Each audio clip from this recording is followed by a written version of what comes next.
I don't have time. اللوك فرير نار وشرار. الله اكبر عليكي يا بنتي يا امان.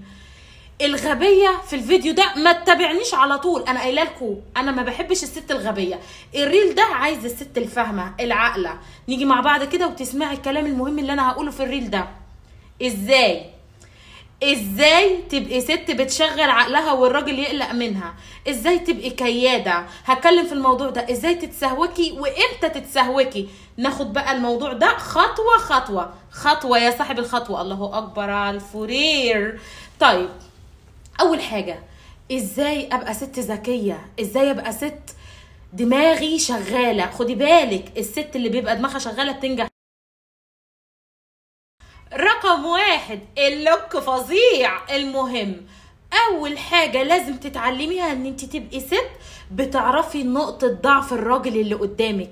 كلمه السر، الموبايل عشان افتحه لازم يكون معايا الباسورد. لو مش معاكي الباسورد هتعيشي طول عمرك مش عارفه تفتحي الموبايل.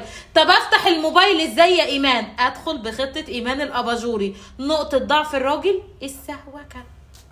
قلتلك مليون مره انت ما صدقتشنيش. حسبي الله ونعم الوكيل في اي واحده ما بتسمعش كلامي.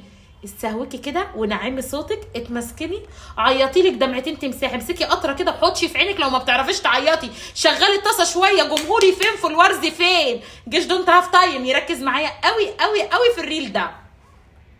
لما تكوني عامله مصيبه، لما تكوني غلطانه في حاجه، لما تكوني مش عارفه تتصرفي في حاجه، تتابعيني. طبعا مفيش غيري هيلمك على السوشيال ميديا. تشغلي دماغك في المسكنه اسمعيني وتابعيني. اول حاجه لازم تكون عندك من العناصر الدفاع عن النفس. اعملي مصيبه، احتاجي حاجه، بتفكري تعملي لسه في كارثه، المسكنه والسهوكه هتنسيه اي حاجه. جربي كده تعملي مصيبه واقعدي عيطي ان انت مالكيش دعوه، بيصدقوا والله العظيم. خدي بالك في القرآن ذكر ان احنا ناقصات عقل ودين، واتذكر ان احنا كيادين. فخدي بالك تشغيل الدماغ عندنا اقوى منهم. يعني انت لو شغلتي دماغك هتلاقي تبصي ان انت اقوى من الراجل. تخيلي بقى، توقعي، تعرفي ان احنا ممكن نمسك دولة بتشغيل دماغنا بس. الرجالة ما تقدرش على الكيد بتاعنا ولا تشغيل دماغنا. اول عنصر السهوكه والنعوميه والدلع والصوت الرقيق. طب تاني عنصر الكيد، اضرب ولاقي. اما ابقى موجوده في مكان عايزه اكيد حد مضايقني، ما اظهرش نفسي خالص. يعني ايه؟ خليكي ذكيه.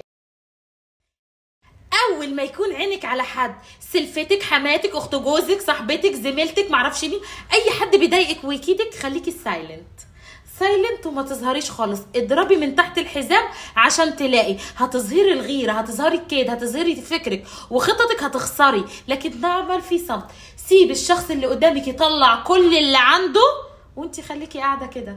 لما تعرفي جوه اللي قدامك اللي عنده هتعرفي تفكري، غير كده مش هتعرفي تفكري. فلازم تلتزمي الصمت والهدوء. خلي اللي قدامك يطلع كل اللي عندك وانت قاعده ساكته غلبانه مسكينه. على مين؟ لحد ما تعرفي كل الكلام اللي عند الشخص او الدنيا كلها وتيجي ماسكه الكلام وقلب الترابيزه. من فن الست برضو اسلوب وفن قلب الترابيزه. لازم ابقى بعرف اكيد واقلب الترابيزه، زي ما اعرف اتسهوك ووطي صوتي، زي ما اعرف ابقى ذكيه. الريل ده مهم لاي ست، الذكيه بس، الغبيه ما تتابعنيش.